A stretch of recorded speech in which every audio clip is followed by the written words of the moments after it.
even in terms of cast insurance, right? I don't know if everybody knows that, there's production insurance and show insurance and all of the pieces that would involve that. But there's also, like I was reading, cast claims can be some of the biggest that a project can incur, right? Like one of the examples, and I think I might have found on one of your blogs online, but don't quote me on that, was like when Heath Ledger died, right? During the Imaginarium of Dr. Parnassus here in 2009, which would have been before you came here. But that had to be recast with new actors and all of the fallout that happens from something like that. Yeah. And the insurance, followed as well.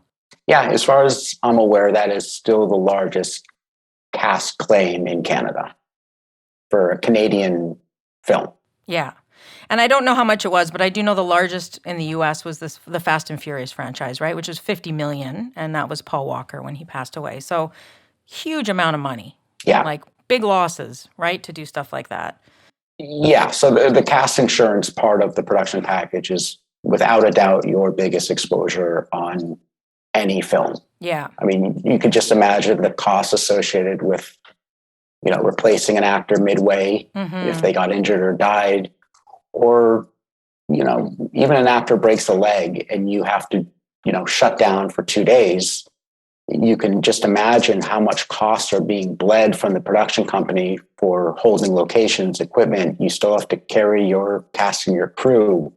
Those are hundreds of thousands of dollars a day in costs that are going to be spent whether you're able to film or not. Yeah.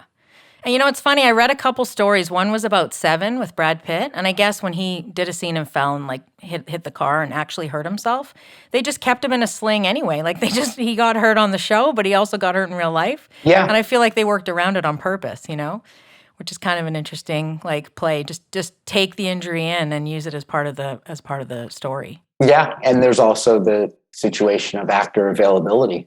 And for someone like Brad Pitt, who may have 3 other shows lined up, if they lost him for a week while his arm was getting better, they may not be able to finish their project for 6 months after his next project's done. Yeah. And it's funny when you watch it as an audience member, you don't even care. But the people that were working on that stuff care. They had a lot of sleepless nights, right? Sure. But you don't think about it as an audience member at all. It doesn't really matter. Yeah, well, it's not too much different than writing in a pregnancy on a TV show or a movie. Yeah, true. These things happen, and in the case of Brad Pitt injuring himself, that's insurable, but you can't really insure against someone getting pregnant. It's not necessarily an injury. Yeah. Yeah, that's interesting, right? Because I know actors, and actors sign contracts, right, that they won't do certain things. And that's obviously a whole different world and not necessarily the realm of which you do your work. But oh, no, we require actors, actresses, and the director, anyone who's going to be insured as a cast member on a film, they have to undergo a physical. Oh, okay. And as part of that physical, they do warrant that they're not going to jump off buildings, go scuba diving, ride a motorcycle. Right. Basically we want them in a bubble for the next 6 weeks.